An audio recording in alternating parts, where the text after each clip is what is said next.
In this lesson, we'll be talking about some of the differences between IP version 6 and IP version 4. So I wanted to start off with just configuration here. So using IPv4, I can do DHCP or I can do manually.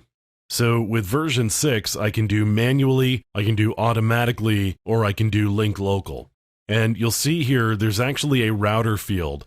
So in order to do it automatically, I would provide a router address, and my system would actually communicate with the router, and it would configure a network address based on what the router said this network address was and the number of bits in the network portion. And of course, it would figure out its own host portion from the hardware ID in the network interface card. So in this case, I've actually got it configured manually. And you can see here I've got a prefix length, which is similar to CIDR that is used in IP version 4, indicating the number of bits that are used in the network portion of the IP address. So it's the same sort of idea there.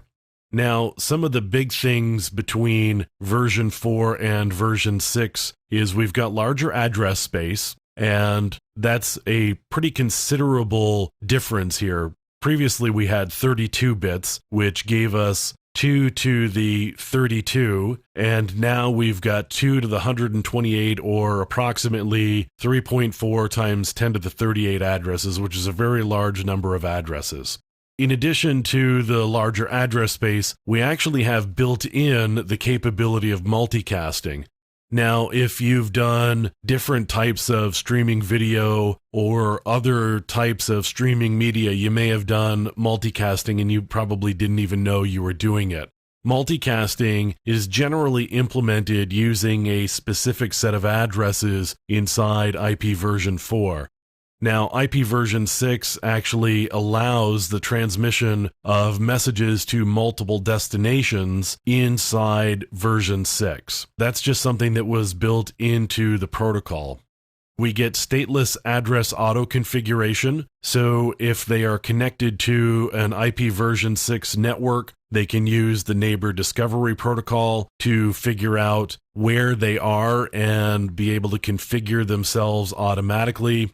We also get network layer security. So IPSec, which has been implemented in IP version 4, was actually developed for IP version 6.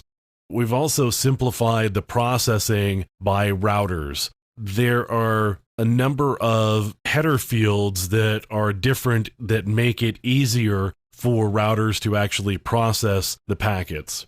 We get some ability with mobile IPv6, meaning we can have mobile devices like your smartphone or your tablet, for example, devices that move around a lot. We actually get some capabilities there.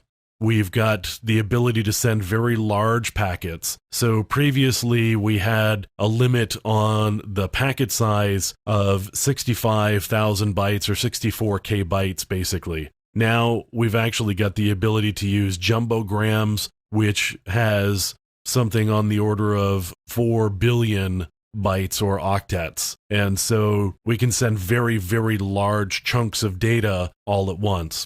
So if you have a case where you've got a network that allows you to send very large chunks of data, IPv6 will actually do pretty well for you because we can send those large chunks without actually fragmenting it up in IPv6, where we did have to in IPv4.